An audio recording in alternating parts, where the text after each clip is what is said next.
this is really a conversation about what is our capacity to handle these stresses in life, and have we accumulated a load, a burden upon ourselves of an intensity that is greater than what we can handle for a longer period than what we can handle it. Chronic conditions can be tricky. There's a reason why things like C-PTSD, complex post-traumatic stress disorder, exist, because the nature of the intricacy of our mind and our body can be complex. And if you're experiencing chronic conditions, chronic pain, chronic emotional challenge, chronic anxiety, chronic fatigue, all of these are in the realm of chronic conditions, and they share some similarities that both Marcus and I have noticed as we can move on a path of healing and recovery from these conditions. And often it can be challenging because we can't isolate it down to just one cause. It's a multitude of things interacting.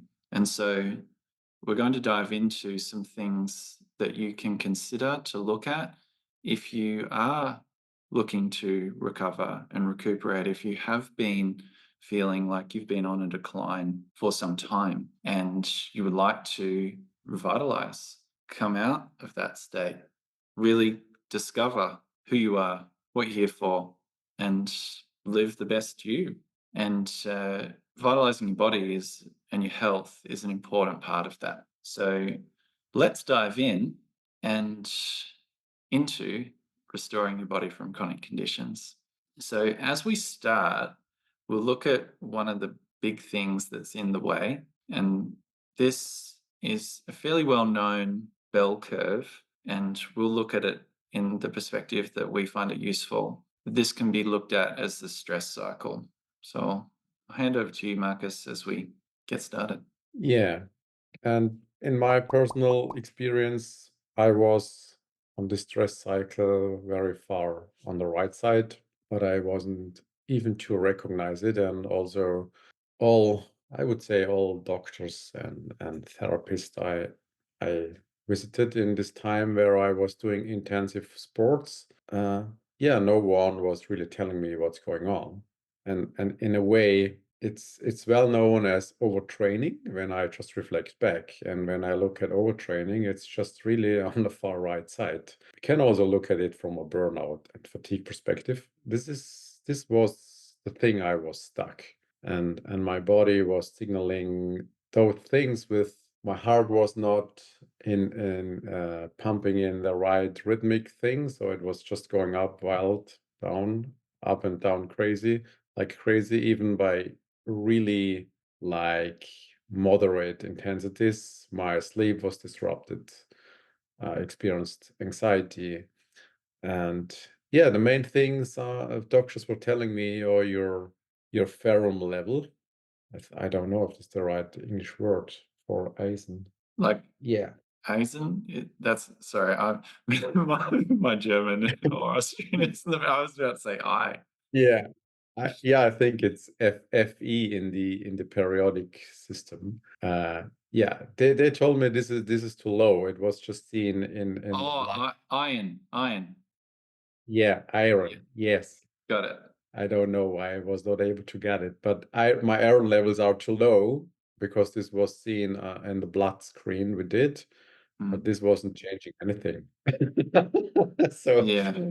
it was just this complex thing happening at at this time in my life where I just pushed my system, my body, and my psychological system into fatigue mode because too much things were going on and I was not able to handle it in a way that my system can really deal with it. Yeah. Mm. And the only thing which was able to support me to come back was just uh, many years ago start working with you and working more from a holistic perspective.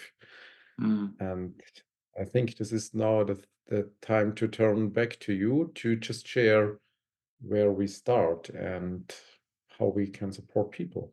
Mm. Well, and thank you for sharing, Marcus. It can be confusing when things are happening, and you go to multiple places. It's such a funny compartmentalized medical system that we have throughout the world. There's nothing wrong with it.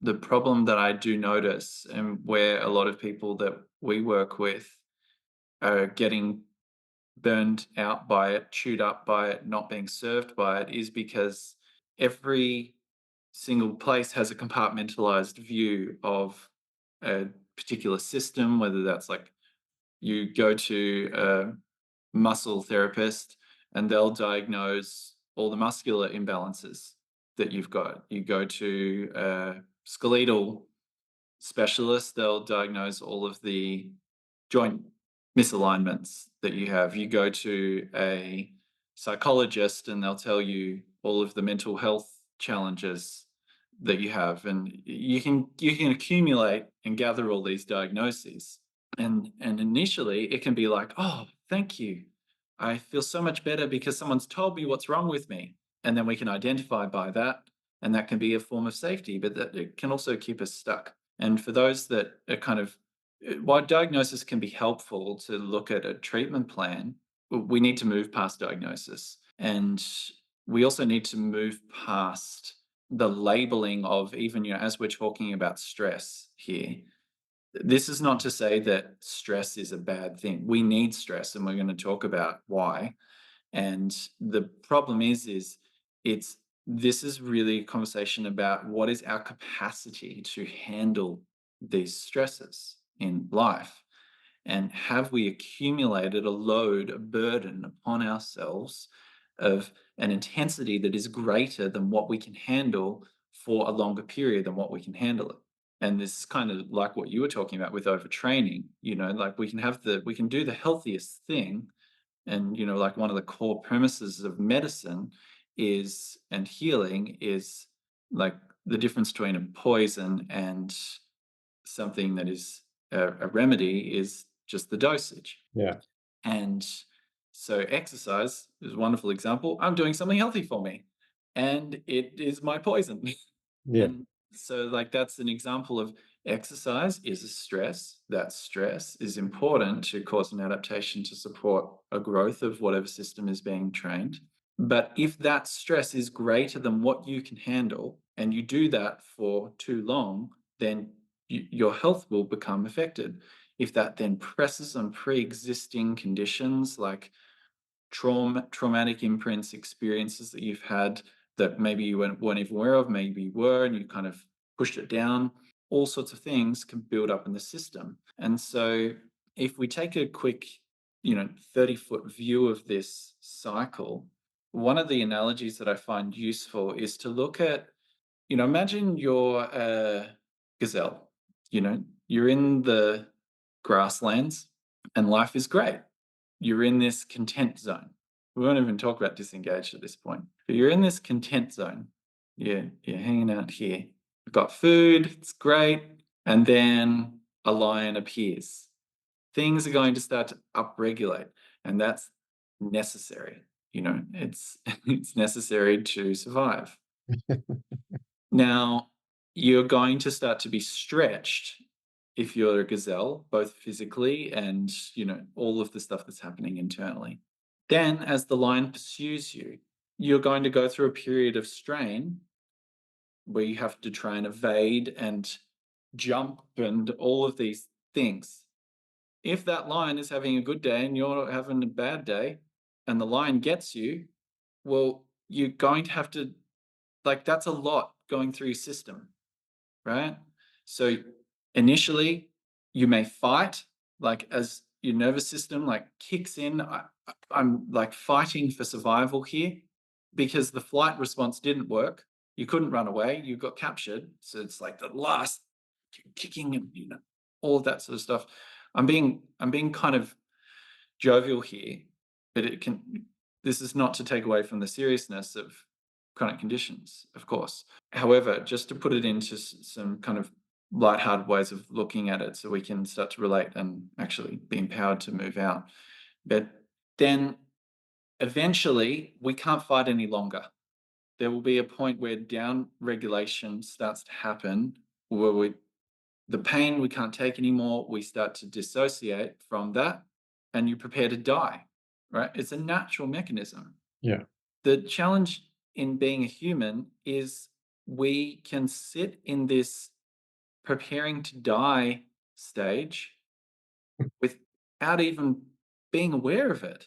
Like, we're so burnt out and we normalize it. We're so fatigued because, it's like the fish swimming in the water doesn't think about the water. Well, at least I imagine, because they're immersed in it. But you take a fish out of water, it's pretty quickly going to know.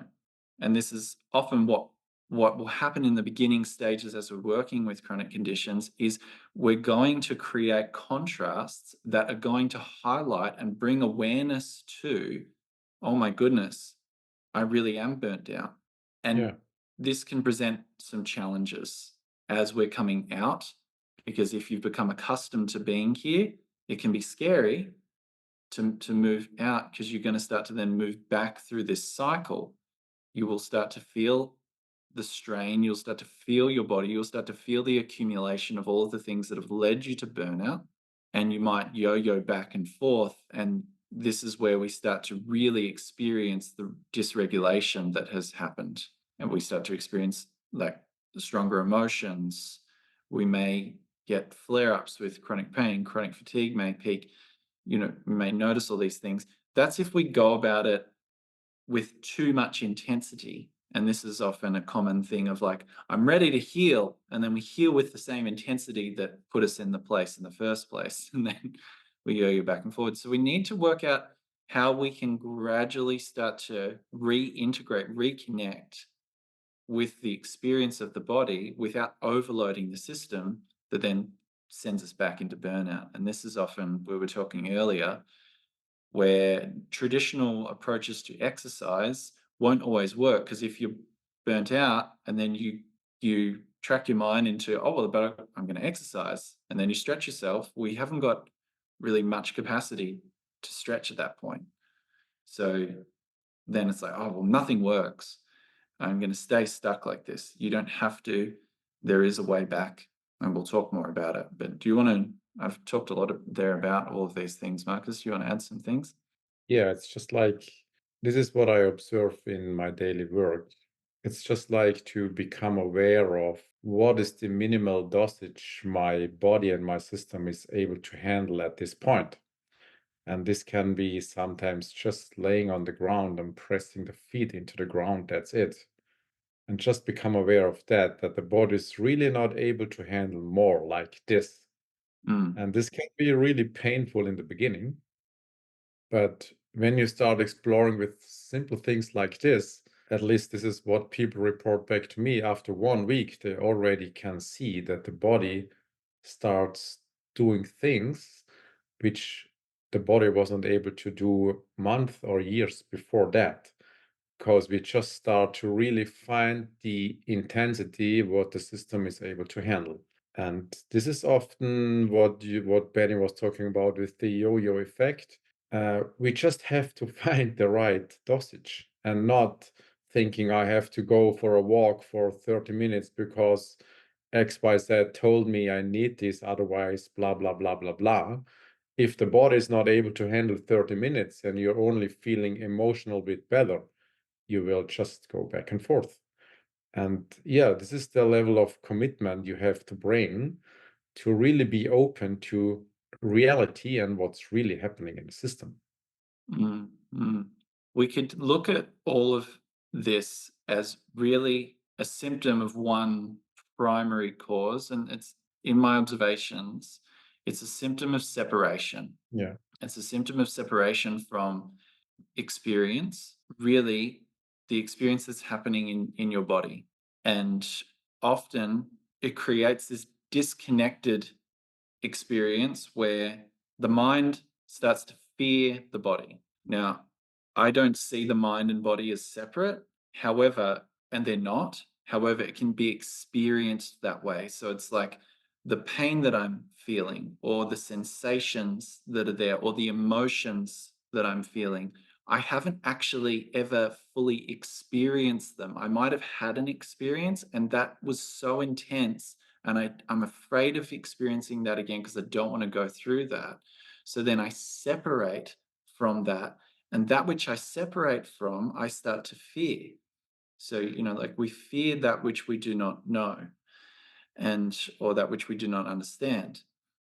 So the challenge is then you'll go about trying to address all these symptoms of anxiety, of pain, of fatigue, traumatic experiences by trying to do all these things and seeing all these practitioners that everyone's very well intended, but the thing is if you do not establish a connection with these things, then it's very difficult to manage the dosage. And then you then rely on someone else who's not you to then try and guess what the dosage is. And I'm obviously a massive advocate for working with people who have a sensitivity and understanding of these things. However, it's a really sensitive stage because if you are burnt out, it's like, the saying of the straw that broke the camel's back. Even the intent to get better and to heal can overload the system. And even a well intended practitioner can overload. I just work with so many people who have gone through these things and then they're like, oh, I was diagnosed with, complex trauma or complex post traumatic stress disorder. And then I did this regression therapy and it put me in the face of my trauma, like in the first session, and it blows up the system. It's not to say that there's a problem with that, but it's like going into the gym and picking up the heaviest weight because you think it'll make you stronger, you know. And this is kind of what we're navigating and learning to work with. And it is a two-way process. We need to work together with patient or person and a practitioner to understand this environment. And so, yeah, I think that's probably important to mention is that it's a collaborative process to come out and working out the dosage of reconnecting with your body is a really useful pathway, because if we can connect with, let's say, the experience of anxiety, well, then all of a sudden it's like, oh, I'm with the anxiety. Well, then what am I actually afraid of? Because I'm here with it. I can see it, I can feel it, and then it starts to pass because that initial fear, it's like cold water. Oh, I don't want to get in the cold water. It's going to give me a shock. But if you dip your toe in, you're like, oh, it's not that cold. Maybe I could go on a little bit more. And then over time, we build capacity to meet that experience. And then the nervous system can start to regulate in that experience. And we build capacity to be able to hold it. Rather than trying to get rid of it, that just creates more, or fix it or heal it. It just creates more. No, that's in a nutshell what the first stage describes, like just giving opportunities to reconnect and also see that the body's not making any mistake. It's just the body is giving its best, that we are still able to breathe and hear the words and see the world. Yeah. And we're just there to support the system to come back in a more content stage. Because in the past, the body learned just to survive. Yeah. Yeah. That's the thing is, and I think it's important to highlight that like you're saying, that your body is always attempting to get back to homeostasis. It's always doing its best to balance the scales. What we're looking at is what we are doing that keeps interrupting that process. Like it's like if you get a cut, your body is good at healing it. It just does it. You don't do anything to heal the cut, it just does it. But then we come in and we just, oh, what if I just rip the scab off? Will that heal it faster? And it just prolongs the healing process. So where it really is a process of allowance and gentle support with that natural process. And so basically what we're kind of looking to do is be able to sustain being able to connect with these experiences. This is like the first step, without trying to do something to it or trying to alleviate it or trying to relieve it. And one simple, model that can be useful looking at is the be do have model.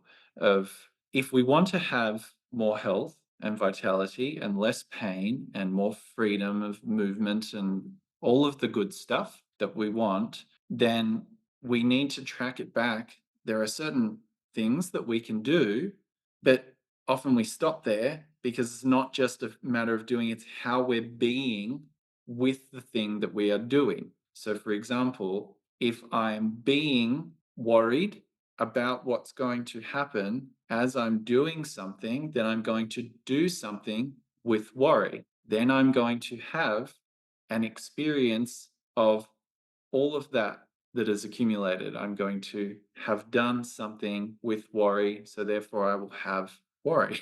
Yeah. So, and this is the challenge and also the the gift here that we can start to, as we get to know and connect with these experiences, all of a sudden we realize I can be with pain, I can be with anxiety, I can be with fatigue, I can be with these traumatic things that have happened, and I can do something else that is supportive for me rather than I cannot be with it. I keep denying it and then trying to do something, but really I'm saying at a deeper unconscious level that I am afraid. Yeah. And in a practical perspective, on a practical level, yesterday I had a call with a woman, which yeah, this woman is really stuck in burnout. And during the call, I was just asking her, okay, how you're feeling now? And she told me, oh, I always have to remind me to put my shoulders down and not pressing my toes into the ground because this is bad. And then my answer was just, okay, just do those things consciously and see how long it serves you. So bring up the shoulders and press the toes into the ground on the level which feels right for you and not fighting it. And she did this for about 20 or 30 seconds. And then this natural response just was gone and she was feeling more relaxed. Instead of thinking that this is wrong, just allow it to be and you will feel when it's over. Mm, And this is a simple example what you just were sharing in terms of not fighting it, just use it because the body is already doing it. yeah, it's natural that we will experience resistance with all of this because change can be scary. Yeah, Even if the thing that is harming us, that we know is harming us, that we don't want, at some level, familiarity can feel safer than change. And that's often where we get stuck in cycles of dysregulation. So it's not all doom and gloom. This is kind of what we're looking to become aware of and overcome as we're moving on the trajectory of coming out of chronic conditions. And what we've covered so far is some of the landscape that you can consider so that then you can see that it's not necessarily going to be a linear path. You yeah, may experience these kind of back and forth, but this is to encourage, keep going. You can come out if you bring your awareness into this. And so we're going to look at a systematic way of how we can start to do that. And this is, the accumulation of a lot of years and a lot of practice and a lot of observation of working with people. And it's come together into a framework that uh, I like to refer to as SAFER. And it seemed a suitable acronym because we are moving toward a greater level of safety with the experiences of the body. And so this is a somatic processing framework. And so why we say somatic is because we're processing it in the experience of the body. This is not like a process where we're stuck in the labyrinth of the mind or the conceptual thoughts, which doesn't always connect us with the actual experience that's happening. We have a body.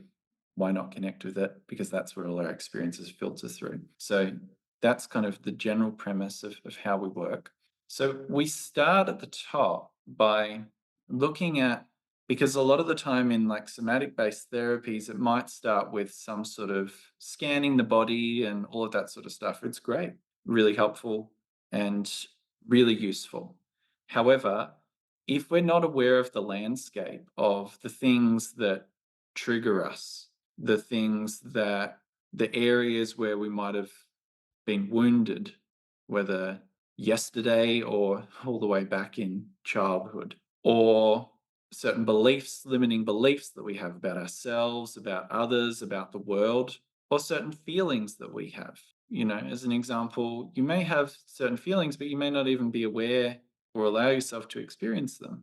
This starting process is looking at within you. You are already whole. You always were, and you always will be. But we can get all these different perspectives that block our lens of perspective, that cover up that wholeness, that light that we all have within us. I really believe and see and experience. And so we have these often negative frames. And so that's like the level of being. And it's useful to start to uncover that so we can start the process of awareness of, oh, I didn't realize that I felt all of my experiences. I've been looking through a lens of anticipating that I'm going to be rejected or abandoned or shame. So we can start by seeing it. So do you want to talk about that start part of the process, Marcus, at all? Yeah, it's just often the most efficient way to really start reconnecting with the body, just releasing all those blocked emotions so we are able to really feel what's going on in the body. And especially in today's society, it's for most people easier to first think about because the thinking process will bring a level of openness to really start feeling what's going on because there will be a way of understanding, and after there is a level of understanding, we can take this understanding and bring it into a bodily experience. This works for 99% of the people I work with because we are grown up in a world of understanding and thinking. Mm. And when we go from the other side and tell someone who is used to think uh, about everything and tell them, okay, start now to feel what's happening, Mhm. they are not able to feel. They will experience the body and think all the time what's happening. Yes. Yeah. So Which the thing we do here, we just start on the level of thinking, and this will just open a space for feeling. Yeah. yeah, yeah. And it's, you know, it is a real art form to come back to a place of feeling and experiencing and building capacity to do that. And it can be a real jump. And, you know, that's where we start here. We start by looking at the landscape. We look at where our perspective is blocked. We're looking at not trying to override that, but just start the process of awareness of seeing, oh, okay, I didn't realize that I was triggered by these things. I didn't realize that I had this fixed belief about this and that and the other thing. And I didn't realize that I was wounded in this way, or I didn't realize that I felt this way. And then we can start to see, now how is that presenting in your body? Yeah. What's that experience like? And so we move into this next stage, and really this, we say allow because you don't have to do anything in this stage. This is not then do healing. It's allowing the natural processes of healing, the intelligence of your body to have a space to be there, to help you, to, to serve you. And so, as we're working with this, we may be working with unintegrated emotional experiences. You know, like when we are triggered emotionally, it shows up physically. You know, our body starts to tighten, the diaphragm might tighten, and the chest might constrict, and then the breathing starts to shallow and shorten. And then, you know, we're in that dysregulated state. If we try and fight that and then do some sort of breathing technique, we're then overriding the experience rather than noticing, okay, well, what what are you feeling? Where is the strongest sensation right now? And then allowing your awareness to move into that, we then focus the mind into the experience and then allow a regulated experience to unfold from there because we're not denying it. We're stepping out of resistance in this stage. So one of the blocks from here is like resisting the experience. We're counterbalancing that with allowing the experience. And this is really a state where healing starts in our experiences. Yeah, this is just the example I shared before in this first call I had with the woman. She was doing this and denying it, and I was just empowering her to just allow it and feel how long it's needed. Yeah. Yeah. So, like that could be, we can apply this in so many different situations of, okay, well, what are you noticing about this feeling? Yeah, What are you noticing about this pain? What are you noticing about the fatigue? Because, all of these things aren't everywhere all at once. They're often existing in intensity in certain parts of us. And so we open up the gates for healing to occur in that. Now, this is a non-linear process. We can do it linearly. And I often, when I work with people, as we start to understand this process, you could go through in a session and we could move through all these stages. But we can also, once you start the process of being able to identify your filters of perspective in life, you can then see, you start to, oh my goodness, like I didn't realize like how all of these things trigger me, and that how my beliefs are interacting with how I'm navigating through life and blocking me from the things that I want and all of that sort of stuff. Then we can continue to move into this process of allowance as we're moving through life. The main thing here is that we could jump between these stages in a non-linear way.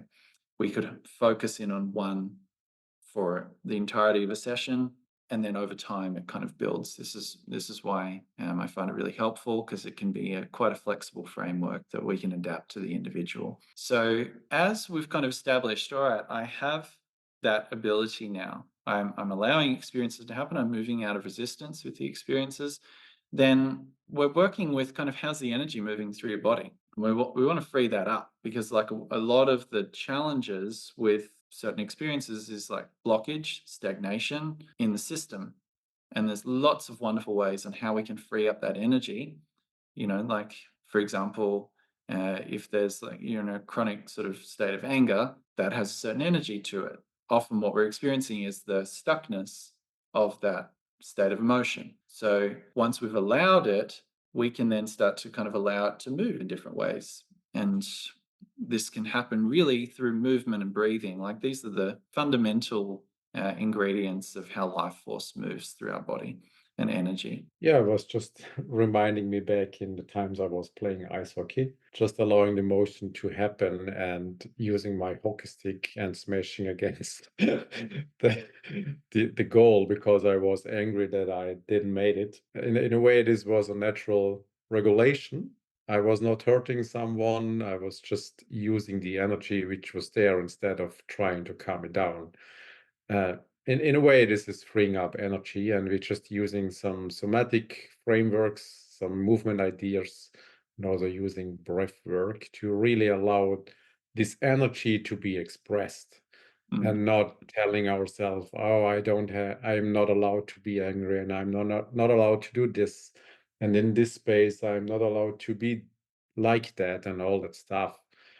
This is just building up so much pressure inside the system and will lead to stress and fatigue. mm. So there's heaps of different things that we can do with this, but just looking at this core principle of, we're looking at ways on how to free up the energy of Mm. emotion, how to free up the energy of movement, how to free up the energy of the breathing. And rather than, there be one magic bullet, we meet whatever the experience is asking for, really. And rather than locking you into, you have to do this to free up energy. There's, we adapt and work with the individual in that regard. So there's more to the puzzle, because each of us are made up of a multitude of parts. Sometimes those parts when unexpressed or when hurt, one of the core things of being human is having a sense of safety and belonging in the world. That's how we survive. If there are parts of us that don't feel safe or don't feel that they belong, for example, if you have parts of you that feel ashamed and you look at everything through the lens of shame, and you think that there's something wrong with you, by being met with compassion, if you've ever been met by a person with compassion when you haven't experienced it, it is an incredible experience. It's very intense. I remember the first time I was working with a teacher and they didn't really say anything. I was sharing what I was experiencing and they just heard me. It was the first time I'd ever been heard. And there was so much emotion that came out that had been stuck. And they just said, "I'm sorry. I'm sorry for that part of you." They really embraced that part with compassion. So it started to what we meet with compassion, I find, dissolves. And so all this energy that's built up, if we can meet these different parts with compassion, and there's ways that we can do that, it starts to dissolve that energy that can be built up in the system for so long. Yeah, and this is in a way a very useful step we need to do. This was something I wasn't really aware of for a long time. And just bringing this into a conscious process and doing this compassion part really, yeah, fully involved made a big difference in terms how my system was regulating and how my body starts to come back to a more natural alignment and more energy and relaxation throughout my whole life. So it's pretty simple but very powerful. Yeah.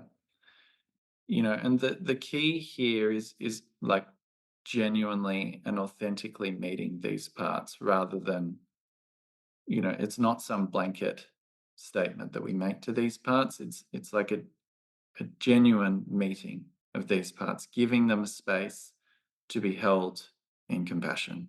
Yeah. And, you know, as an example, I was working with a student and she had felt, because of the nature of her family, and that she always had to carry the weight of her mother and the challenges that her mother was going through. She felt responsible because if she didn't hold that kind of strength, then everything would collapse. And as we met that part, it's like, imagine that then going through your life. I have to take responsibility for everything and everyone, and if I don't, then everything will collapse. Imagine the pressure, imagine the anxiety that would build up in your body continually. And we just established that that part was there and it hadn't been acknowledged. And I just said, "I'm so sorry that you had to carry all of that on your shoulders for so long." And that was all that part needed. Yeah. And the beautiful thing when we are really involved with this stage of embracing, your body will just respond to it immediately. Yeah, So you can feel your nervous system relaxing, or your breathing is just like, yeah, it's just immediately respond from every cell of your system. yeah.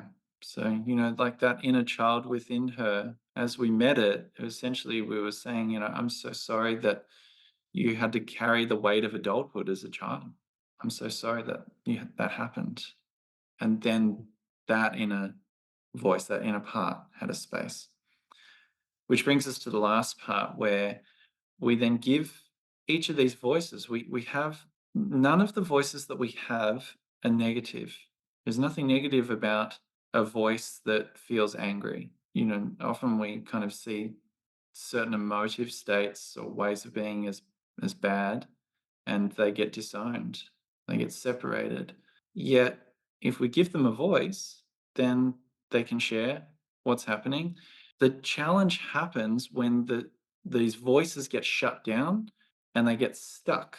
And so then you can have a voice. I had this voice of, "I'm not angry. because my father had demonstrated a lot of anger and I had identified, no, anger is bad. I do not want to be like that because I don't want anyone else to feel that way that I did when I was a little kid. And so then I was, my calm voice reigned supreme, but I disowned that voice of anger and it would build up, build up, build up, and then I'd push it down.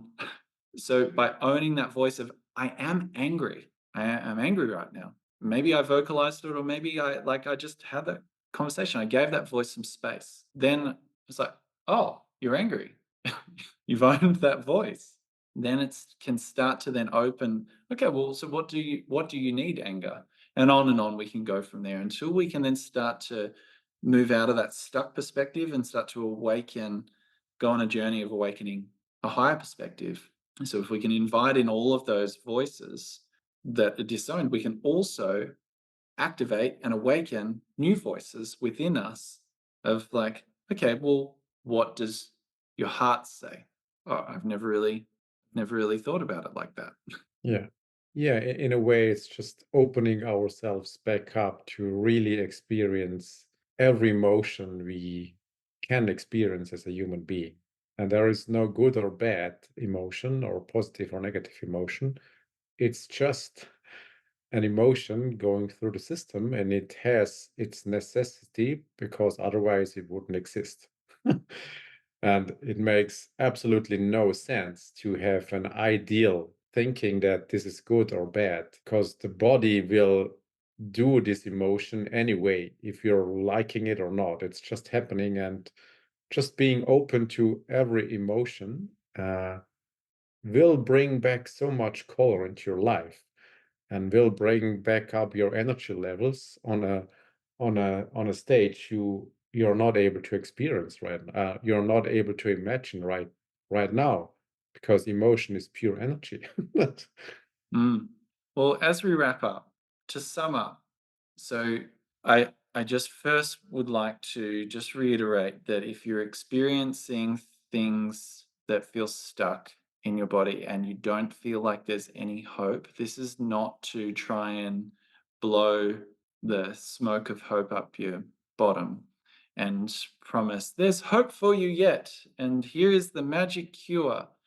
This is not about that at all. This is talking to your incredible intelligence of your body that it has to heal, and talking to with compassion that the like experiences that we've all been through in life, some more extreme than others, yet we can really come back home to the body, come back to this place of wholeness, shift from this state where we feel separate and disconnected from ourselves, disconnected from our bodies, disconnected from life, and just going through the motions, and really start to live with more engagement and enlivened way of being. It doesn't mean it's always going to be pleasant and butterflies and rainbows, fireworks going off. We're living, but we are fully living. And that's what this is about, to do the best that we can to go through the life that we have fully alive. you know and so just imagine that you are going through the world, you're becoming aware, you get to learn about yourself by noticing the things that are not okay with you, the things that press on you, and rather than denying them, you become aware of them, you start to see them, you start to then align to things rather than being negatively driven away from things in life. You start to move toward, oh, I've always wanted to do that thing that I never thought that I could do, and we can become aware of the things that maybe have obstructed us in the past. Like imagine, like allowing, I'm having this experience, I'm having a pain, I'm having a challenge, I'm allowing that to be experienced, really like letting it in. Imagine like that passing quicker and quicker rather than being held on to. Imagine having more energy moving through your body rather than getting stuck and blocked. Imagine, like, as you learn about different parts of yourself, being able to continue to meet not only yourself with compassion, but that which you meet within yourself, you can then also meet in others and bring that into your relationships. It's something that has been a really wonderful thing to be able to meet other people with compassion as much as myself. It just really creates more flourishing connections, I find. And then continuing to awaken these higher perspectives of where do I sit in the grand scheme of things, you know? And can I continue to give these voices, I'm not saying this to kind of drive you nuts, of all of these different voices, but continuing to allow these things that may have seemed not okay to come up and awaken, to be voiced. And then you might notice that the voices disappear because they don't need to be there anymore. So all of that, just consider, what is the effect of all of that being free to move on your body, on your health? And that's what this is all about. And of course, if you'd like support on that journey to recover, to restore your health, we're here. And that's what we love to do. And we've been through it ourselves. And we're not perfect. We're human beings as well. I like to take my medicine with this every day and Yeah, me too. continue to. Yeah. So I hope that's been useful for today. I have such love and care for that which you've been through. And I just want to say that things can change, things can improve no matter where you're at, and you're not alone. Thanks for listening.